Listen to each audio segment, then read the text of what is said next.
আসসালামু আলাইকুম, সবাইকে দ্বিতীয় বর্গের স্বাগত জানাচ্ছি।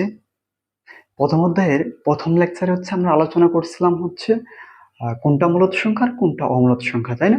আচ্ছা, আজকে আমরা এই মূলদ সংখ্যা এবং অমূলদ সংখ্যার আরেকটু বিস্তর আলোচনা করব। হ্যাঁ, আলোচনা করে তারপর বিভিন্ন টাইপের যে সংখ্যাগুলো আছে সেগুলো শিখবো।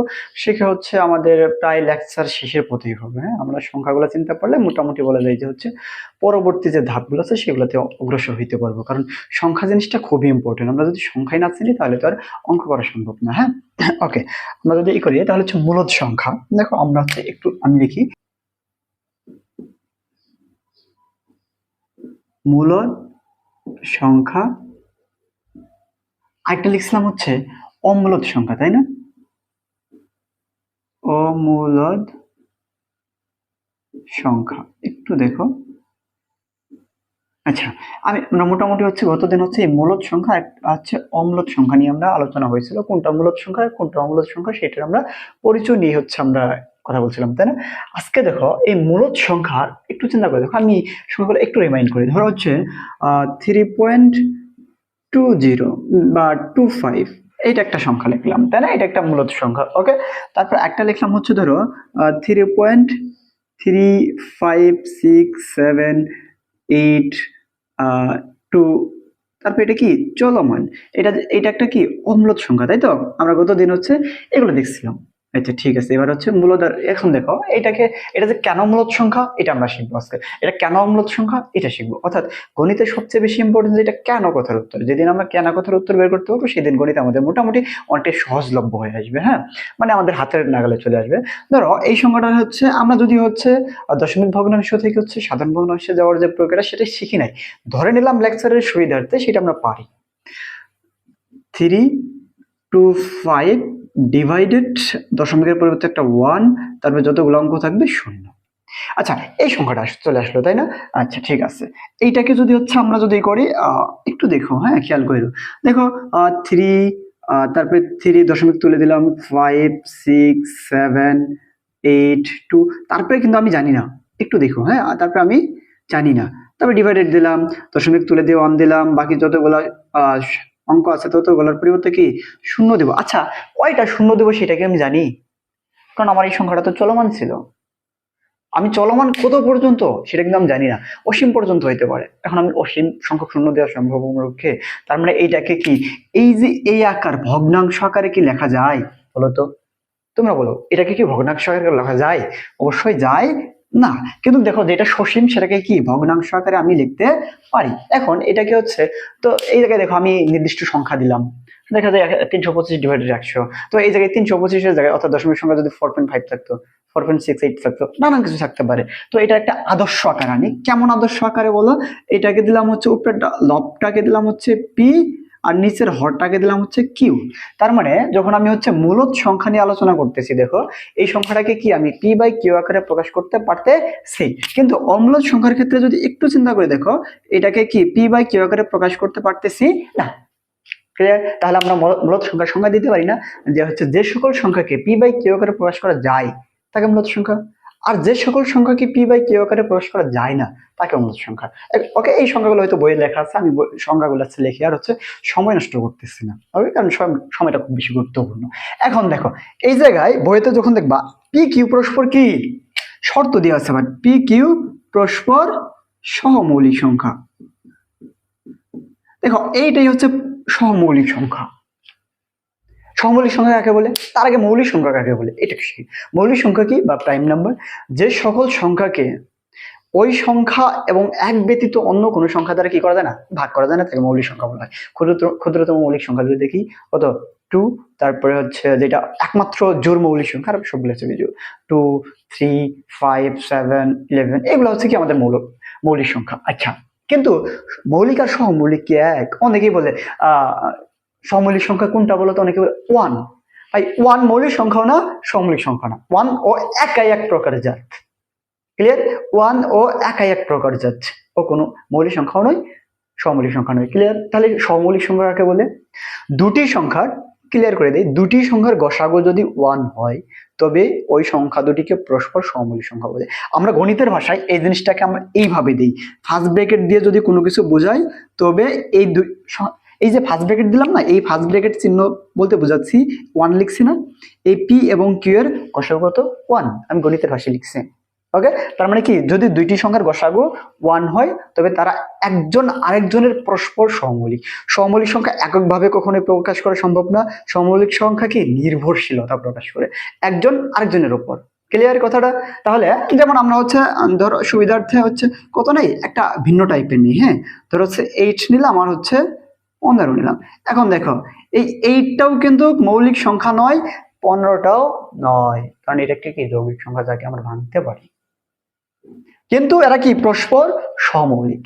অনেকে ধারণা থাকতে পারে সমমৌলিক সংখ্যা মনে হয় মৌলিক সংখ্যা হইতে হবে, আমরা কি সমমৌলিক সংখ্যা মানে যে মৌলিক সংখ্যা হইতে হবে ব্যাপারটা এমন নয়। যদি এমন চিন্তাধারা থাকে তাহলে মাথা থেকে ঝেড়ে ফেলো। এবার ধরো হচ্ছে এই দেখো এটার ক্ষেত্রে হচ্ছে যেহেতু কি বললাম দুইটি সংখ্যার গসাগু যদি 1 হয় তবে তারা পরস্পর হচ্ছে সমমৌলিক। ধরো হচ্ছে এটাকে যদি ভাঙতে পারি কত 1 2, তারপরে হচ্ছে 4, আমরা হচ্ছে গুণিতক আকারে ভাঙতেছি 4 8, এটাকে ভাঙি 1 3, তারপর হচ্ছে 3 5 15 5 15। এখন দেখো তো এই দুইটি সংখ্যার মধ্যে গসাগু গরিষ্ঠ সাধারণ গুণনীয়ক, গরিষ্ঠ সবচেয়ে বড় সাধারণ মানে কমন, এবং হচ্ছে গুণনীয়ক, এই যে গরিষ্ঠ সাধারণ গুণনীয়ক কোনটা আছে 1, তার মানে গসাগু কত 1। এই দুটি সংখ্যা এই 8 এবং 15 পরস্পর কি সমমৌলিক। ক্লিয়ার সমমৌলিক সংখ্যাটা? ওকে,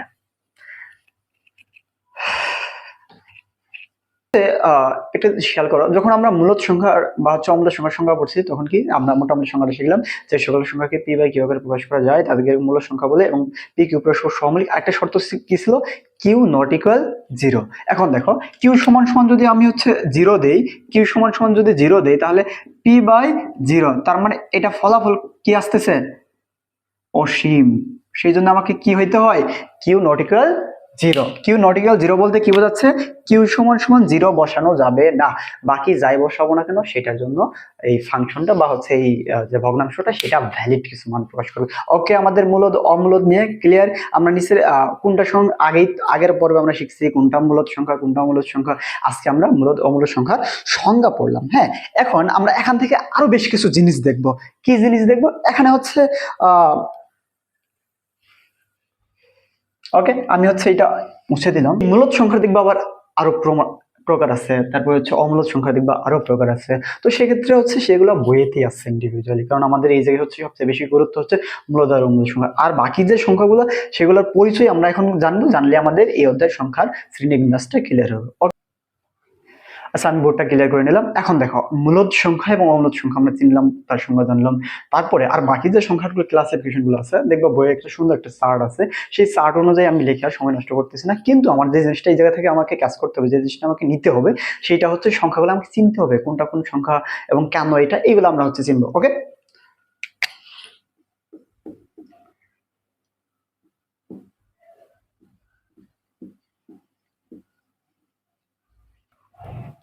ওকে, দেখো আমি হচ্ছে বেশ কিছু টপিক লিখে নিলাম, এগুলো হচ্ছে আমরা এখন এক এক করে বুঝবো, বোঝার পরে আর হয়তো বা দুই একটা থাকতে পারে, এগুলো হচ্ছে ক্লিয়ার করে দিব।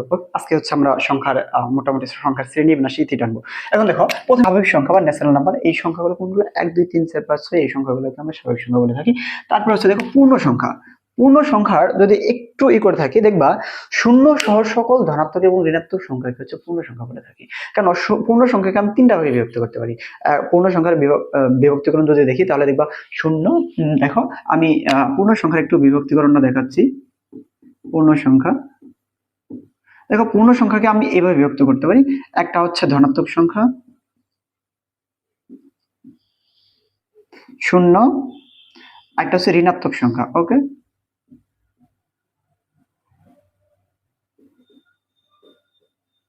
বুঝছো? তাহলে দেখো তো ধনাত্মক সংখ্যা কোনগুলা, এইগুলা 1 2 3, এইগুলা হচ্ছে ধনাত্মক সংখ্যা। ঋণাত্মক সংখ্যা কোনগুলা, -1 -2 -3, এই ইনফাইনিট পর্যন্ত। হ্যাঁ, মাইনাস ইনফাইনিট পর্যন্ত, আর এটা হচ্ছে প্লাস ইনফাইনিট পর্যন্ত, শূন্য তো শূন্য। তার মানে আমি যদি পূর্ণ সংখ্যাকে প্রকাশ করতে চাই, পূর্ণ সংখ্যাকে হচ্ছে আমরা z দ্বারা প্রকাশ করে থাকি। ওকে, এই পূর্ণ সংখ্যা কোনগুলা, তাহলে শূন্য সহ সকল ধনাত্মক এবং ঋণাত্মক সংখ্যাকে কি বলতে পারি আমরা, পূর্ণ সংখ্যা। হ্যাঁ, অর্থাৎ প্লাস মাইনাস ইনফাইনিট। পূর্ণ সংখ্যা ক্লিয়ার? তাহলে এই জায়গায় দেখো তো এই পূর্ণ সংখ্যা যেহেতু আমরা ধরছি, এখান থেকে আমরা বেশ কিছু আরো জিনিস করে ফেলি। একটু দেখো ধনাত্মক সংখ্যা, ধনাত্মক সংখ্যা কোনগুলো লিখলাম, তাহলে যদি বলে ধনাত্মক সংখ্যা কাকে বলে, 1 2 3 4 5 6 7 এই সংখ্যাগুলো ইনফাইনাইট পর্যন্ত সংখ্যাগুলো কি বলা হয়, ধনাত্মক সংখ্যা। তাহলে দেখো তো ধনাত্মক সংখ্যা আর হচ্ছে ন্যাচারাল নাম্বার একই না, ক্লিয়ার? তাহলে ধনাত্মক সংখ্যা যা, ন্যাচারাল নাম্বার বা স্বাভাবিক সংখ্যাটাও তা। একটু দেখো এই ঋণাত্মক সংখ্যা আমরা পাইছি না এই জায়গায়, তাহলে ঋণাত্মক সংখ্যা কাকে বলে, -1 2 3 4 5 6 এই সংখ্যাগুলোকে হচ্ছে ঋণাত্মক সংখ্যা বলা হয়। এবার দেখো তো আমি যদি বলি 0 পয়েন্ট, দেখো আমাদের এই জিনিসটা হচ্ছে মাঝে মাঝে হচ্ছে উল্টো পাল্টা লেগে যায়। বললাম ধর হচ্ছে -2.5, এইটা কি তাহলে ঋণাত্মক সংখ্যা? বা হচ্ছে 3.5, এটা কি তাহলে ধনাত্মক সংখ্যা? কথা কি না, এটা ঋণাত্মক সংখ্যা, কিন্তু ঋণাত্মক দশমিক ঋণাত্মক সংখ্যা, মাথায় রেখো। এটা ধনাত্মক সংখ্যা কিন্তু কি দশমিক ধনাত্মক সংখ্যা, এটা আমি করতে পারবো না, এই দুইটাই ভগ্নাংশ সংখ্যা, ক্লিয়ার? এই দুইটা কি ভগ্নাংশ সংখ্যা, এটাকে কখনো আমি ঋণাত্মক সংখ্যায় বা হচ্ছে ধনাত্মক সংখ্যায় ফেলতে পারবো না। কেন? পূর্ণ সংখ্যা হইতে হবে। ঋণাত্মক সংখ্যা বা ধনাত্মক সংখ্যা তোমাকে স্পেসিফিক ভাবে বুঝতে চাইলে আগে পূর্ণ সংখ্যা হইতে হবে। পূর্ণ সংখ্যায় কি দশমিক সংখ্যা আসতে পারে?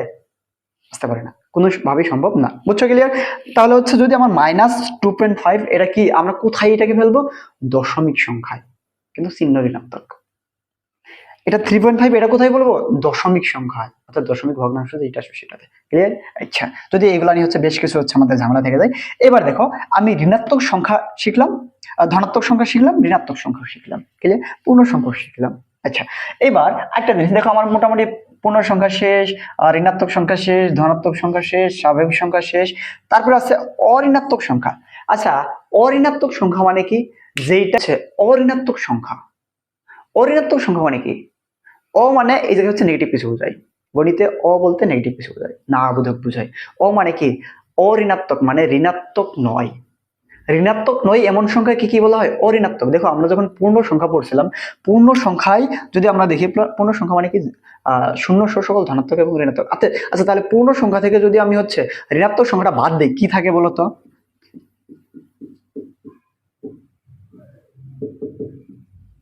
এইটাই থাকে না? দেখো এইটাই থাকে না, এই সংখ্যাগুলোই থাকে না। পূর্ণ সংখ্যা থেকে যদি আমি ঋণাত্মক সংখ্যা বাদ দিই, তাহলে হচ্ছে অঋণাত্মক মানে কি, যেখানে কি ঋণাত্মক নেই, তাহলে হচ্ছে কি শূন্য সকল ধনাত্মক সংখ্যাকে কি বলা হয়, অঋণাত্মক সংখ্যা, ক্লিয়ার? এই জায়গা থেকে হচ্ছে প্রচুর দেখা যায় টেকনিক্যাল কোশ্চেন আসে। হ্যাঁ, আমরা সেট ফাংশন যখন করি, এই জায়গায় দেওয়া থাকে অঋণাত্মক সংখ্যা, তখন আমরা সেটের উপাদান হিসেবে শূন্যটাকে বাদ দিয়ে দিই। যখনই আমি শূন্যটাকে বাদ দিয়ে দিচ্ছি, তখন আমার অঙ্ক কি হয়ে যায়, ভুল হয়ে যায়, কারণ শূন্য একটা উপাদান বা এলিমেন্ট, ক্লিয়ার? তাহলে অঋণাত্মক সংখ্যা কোনটা, শূন্য সহ সকল ধনাত্মক সংখ্যা বা শূন্য সহ স্বাভাবিক সংখ্যাকে বলা হয় অঋণাত্মক সংখ্যা। তাহলে আমরা মোটামুটি অঋণাত্মক সংখ্যা ক্লিয়ার। এবার আসি হচ্ছে আমরা ভগ্নাংশে একটু।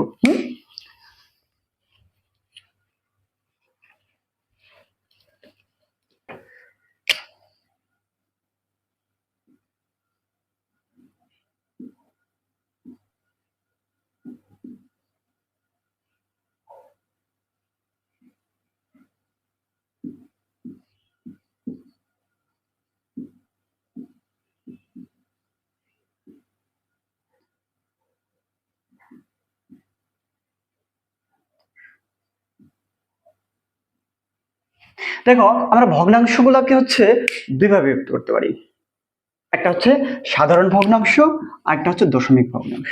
সাধারণ ভগ্নাংশকে আবার দুই ভাবে বিভক্ত করতে পারি, হ্যাঁ, এগুলো আমি লিখতেছি না। স্বাভাবিক ভগ্নাংশকে আবার দুই ভাবে বিভক্ত করে, একটা হচ্ছে প্রকৃত আর একটা অপ্রকৃত। দেখো প্রকৃত কোনটা, আচ্ছা একটু লিখে ফেলি, হ্যাঁ, একটা হচ্ছে প্রকৃত, একটা হচ্ছে অপ্রকৃত। হ্যাঁ, অপ্রকৃত। প্রকৃত কোনটা, যেটার হর বড়, অর্থাৎ ধরো হচ্ছে 5/7 লিখলাম, এটা হচ্ছে প্রকৃত। আর হচ্ছে 7/5 লিখলাম, এটা হচ্ছে অপ্রকৃত। যার হর ছোট সে হচ্ছে অপ্রকৃত, যার হর বড় সে হচ্ছে প্রকৃত। এখন একটা জিনিস দেখো, মিশ্র ভগ্নাংশ নামে একটা ভগ্নাংশ আছে না, মিশ্র ভগ্নাংশটা কার হয়, বুঝো, কার মিশ্র ভগ্নাংশ হয়? প্রকৃত ভগ্নাংশের কখনোই মিশ্র ভগ্নাংশ হয় না, প্রকৃত ভগ্নাংশের আংশিক ভগ্নাংশ হয়। কথাটা মাথায় রেখো যারা হায়ার ম্যাথের স্টুডেন্ট, প্রকৃত ভগ্নাংশের আংশিক ভগ্নাংশ হয়, কিন্তু অপ্রকৃত ভগ্নাংশের মিশ্র ভগ্নাংশ হয়। দেখো দেখো আমি একটা অপ্রকৃত ভগ্নাংশ নিচ্ছি, ধরো হচ্ছে 2 বাই, একটু বড় চেনি, ধরো হচ্ছে 8/3, 3। এটাকে আমি লিখতে পারি কিভাবে? এটাকে আমি লিখতে পারি হচ্ছে, দেখো এটা একটা অপ্রকৃত ভগ্নাংশ, 8/3 নিয়েছি। এবার দেখো এটাকে হচ্ছে আমি এভাবে লিখতে পারি 2 3 তারপর হচ্ছে 2, অর্থাৎ হচ্ছে 2 প্লাস 2/3। একটু দেখো, আমি এই যে 8/3 কে যখন আমি লিখছি, এটার ক্ষেত্রে হচ্ছে আমি দুইটা লাইন লিখছি। একটা হচ্ছে এই যে লাইনটা লিখছি 3 2 6 আর 2 8, এটা হচ্ছে মিশ্র ভগ্নাংশ, এটা মিশ্র ভগ্নাংশ। কিন্তু দেখো এইটাকে আমি হচ্ছে এইভাবে লিখতে পারি। যখন এইভাবে লিখি, আবার দেখো যখন আমি নিচ্ছি তখন কিন্তু হচ্ছে আমার প্রকৃতপক্ষে আমার লসাগু করার পর হচ্ছে কত 8/3 আসতেছে। তাহলে এই লাইনটা যখন আমি 2 এর সাথে যখন প্লাস 2/3 দিচ্ছি, দেখো এই অংশটা কি আমার প্রকৃত ভগ্নাংশ। অর্থাৎ অপ্রকৃত ভগ্নাংশতে কি থাকে? প্রকৃত ভগ্নাংশ লুকিয়ে থাকে। যেটা হচ্ছে আমরা ওই এটার সাথে এক্সট্রা একটা কিছু কিছু হচ্ছে যুক্ত করি, তখন এটা কি তাহলে হচ্ছে প্রকৃত ভগ্নাংশ থেকে কি হয়? আংশিক ভগ্নাংশ হয়। অপ্রকৃত ভগ্নাংশ থেকে আমরা মিশ্র ভগ্নাংশ পাই। প্রকৃত ভগ্নাংশটাকে যদি বলি হচ্ছে আংশিক ভগ্নাংশ করো, অপ্রকৃত ভগ্নাংশটাকে আগে প্রকৃত ভগ্নাংশ বানিয়ে তারপর হচ্ছে আংশিক ভগ্নাংশ করা হয়। তা হচ্ছে এইটুকুকে, হ্যাঁ, এই জিনিসটা একটু মাথায় রাখবা। ওকে, এবার দেখো হচ্ছে আমাদের প্রকৃত অপ্রকৃত গেল। এবার হচ্ছে আমরা দশমিক আসি। দশমিক ভগ্নাংশ কোনটা ছিল জানি? ধরো হচ্ছে 5.2, এটা হচ্ছে দশমিক ভগ্নাংশ, তাই না? 5.2, 0.8, এগুলো দশমিক ভগ্নাংশ। কারণ এটাকে কি আবার সাধারণ ভগ্নাংশ কিন্তু রূপান্তর করতে পারি। এগুলো আমরা হচ্ছে রূপান্তরটা পরে শিখবো। ওকে, এখন গেল। তারপরে দেখো আরো বেশ কিছু হচ্ছে সংখ্যা আছে, যেমন হচ্ছে পুনাপুনিক জিনিসটা একটু শিখি। হ্যাঁ, শিখে তারপরে হচ্ছে আবার বেশ কিছু জিনিস করি।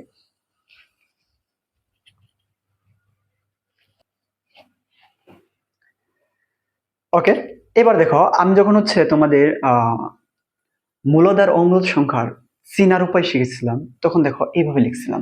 ধরো হচ্ছে 3.33333 বা 5.262626, এইভাবে দেখো জিনিসটা হচ্ছে চলমান ছিল আমার। হ্যাঁ, এইভাবে জিনিসটা কি চলমান ছিল।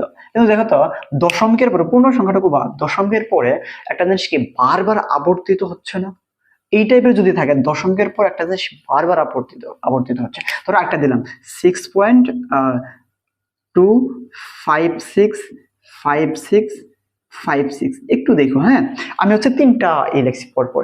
এই টাইপের যদি দেখো দশমিকের পরে একটা সংখ্যা বারবার আবর্তিত হচ্ছে, বারবার আবর্তিত হচ্ছে, বারবার আবর্তিত হচ্ছে, হ্যাঁ, তখন হচ্ছে এই সংখ্যাকে আমরা এইভাবে লিখতে পারি। 3. একটা সংখ্যায় বারবার আবর্তিত হচ্ছে না, এটার উপর একটা এবার দশমিক দিতে পারি। এটাকে বলে আমরা পুনঃপুনিক চিহ্ন। অর্থাৎ একটা সংখ্যা যদি বারবার আবর্তিত হয় তখন আমরা পুনঃপুনিক দিতে পারি। এটার ক্ষেত্রে দিতে পারি কত? 5টা রাখবো, 0.26, 2টাও পুনঃপুনিক হচ্ছে, 6টা পুনঃপুনিক হচ্ছে, এটা। আর এটারও কিভাবে দিতে পারি?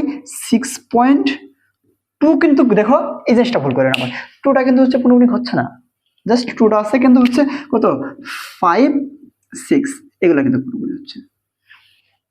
ক্লিয়ার? আচ্ছা, এবার দেখো তাহলে হচ্ছে যদি একটা সংখ্যা হচ্ছে বারবার আবর্তিত হয়, তখন আমরা এভাবে পুনঃপুনিক চিহ্নের সাহায্যে কি করতে পারি? উপস্থাপন করতে পারি। এর আবার বেশ কিছু কাজ আছে। এবার আমরা নেক্সট স্টেপে যাই। দেখো নেক্সট আমরা হচ্ছে এবার হচ্ছে নেক্সট স্টেপে।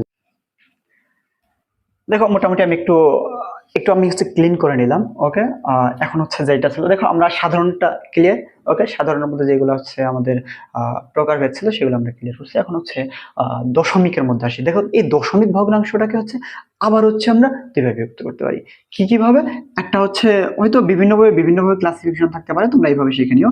হ্যাঁ, এটা হচ্ছে সসীম,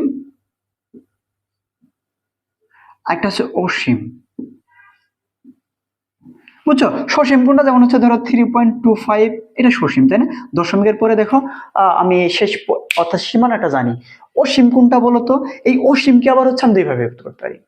অসীমকে কত আবার হচ্ছে কত দুইভাবে বিভক্ত করতে পারি। একটা হচ্ছে অসীম আবৃত দশমিক, অসীম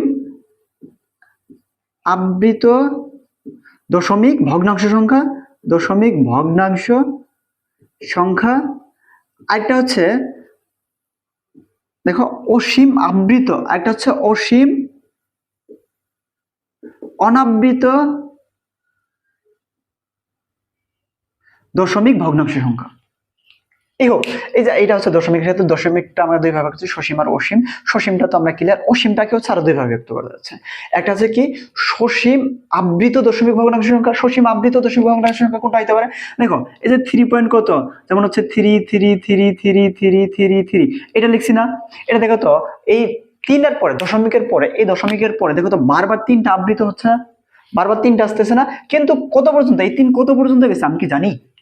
অসীম পর্যন্ত, তাই না? তাহলে এটা কি অসীম এবং কি আবৃত দশমিক ভগ্নাংশ সংখ্যা। ওকে, তাহলে আমি দিতে পারি এই যে 3.3333, এটা কি অসীম, অসীম আবৃত দশমিক ভগ্নাংশ সংখ্যা। এটাকে আমরা লিখতে পারি কত? 3.3 এর উপর পুনঃপুনিক দিয়ে। তাহলে দেখো অসীম আবৃত দশমিক ভগ্নাংশ সংখ্যাটা কি পুনঃপুনিক সংখ্যা। ক্লিয়ার? এবার দেখো অসীম অনাবৃত দশমিক ভগ্নাংশ সংখ্যা। আচ্ছা এইবার দেখো তো আমরা যে হচ্ছে যখন তোমার হচ্ছে ওই মূলদ আর অমূলদ শিখছিলাম পরিচয়টা, অমূলদ সংখ্যা কি ছিল? দশমিকের পরে কি র্যান্ডমলি। তার মানে কি অসীম অনাবৃত দশমিক ভগ্নাংশ সংখ্যা এক ধরনের, এক ধরনের বলতে কি অসীম অনাবৃত দশমিক ভগ্নাংশ সংখ্যা মানে কি অমূলদ সংখ্যা।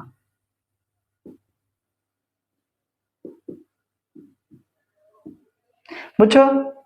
অসীম অনাবৃত দশমিক ভগ্নাংশ সংখ্যা মানে কি অম্লজ সংখ্যা। কারণ কি ধরো হচ্ছে এই যে 3 পয়েন্টের পর 6 7 8 5 2 এইভাবে যদি চলতে থাকে, রানিং আছে, এটা কি অসীম এবং অনাবৃত দশমিক ভগ্নাংশ সংখ্যা। এই পর্যন্তই ছিল তোমার সংখ্যার ক্লাসিফিকেশন, এর বাইরে আর নেই। ইনশাল্লাহ আমরা মোটামুটি হচ্ছে সংখ্যার ক্লাসিফিকেশনটা শেষ করলাম। নেক্সট পার্টে হচ্ছে আরো বেশ কিছু আসতেছে আপকামিং, যেমন হচ্ছে সাধারণ ভগ্নাংশ থেকে হচ্ছে দশমিক ভগ্নাংশ, দশমিক থেকে সাধারণ, এটা বিভিন্ন বিসিএস পরীক্ষা সহ হচ্ছে আমাদের এসএসসি লেভেলের এমসিকিউ চলে আসে।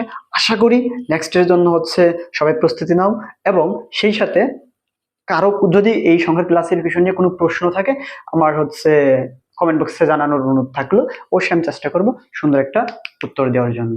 ওকে, সবাইকে ধন্যবাদ।